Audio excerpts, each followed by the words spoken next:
我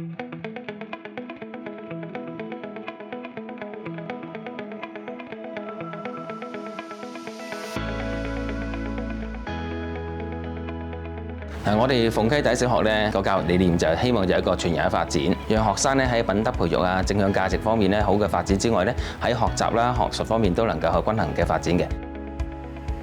推展呢個正向教育嗰時候咧，難在邊度咧？就係如何呈現到出嚟。點樣我哋衡量學生係真係做到，又達到個人成長要求啊咁咧？就係除咗學校嘅功能之外咧，家長角色非常之重要嘅。因為咧，我哋培育小朋友咧係有呢個家校嘅關係啦、親子關係啦、師生關係。咁佢裏邊咧係我哋圍繞住小朋友，而小朋友咧除咗學校之外，就基本上係屋企啦。而家我哋有個 CO2 嘅平台，就可以將佢呢個數碼化咗小朋友嘅好嘅地方啦、正向行為咧，能夠係上傳咗個平台裏邊，呈現到小朋友屋企啦或者社區嗰陣時候做啲好嘅行為、好嘅品德。將嘅正能量嘅提升，感染身邊嘅人。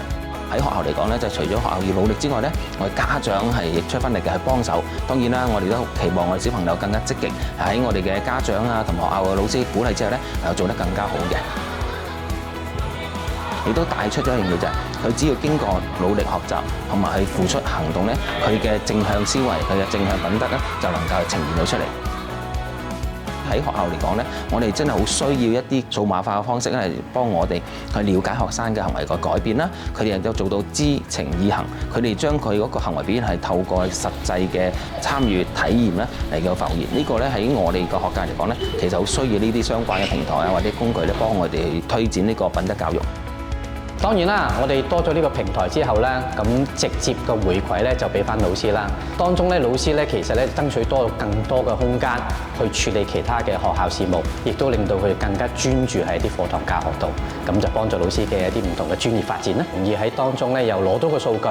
咁亦都評估翻咁學生喺呢方面嘅活動究竟做咗幾多。咁當中咧，亦都有一個更深刻嘅思考，未來點樣去推動啲學生更加主動去參加呢啲活動。晒嘅，我再加2個下碗真係幾好。可以。而幫咗學生改進之後咧，老師都覺得我能夠幫到學生改進，亦都係我嘅活動能夠設計成功，我哋都係可以咧幫到小朋友成長。呢個咧對於老師嚟講係一個好嘅成功感，亦都好個例子話俾老師聽得㗎喎！我做呢個活動咧係幫到學生咧不斷強化個正向思維嘅，呢個我覺得係好嘅平台。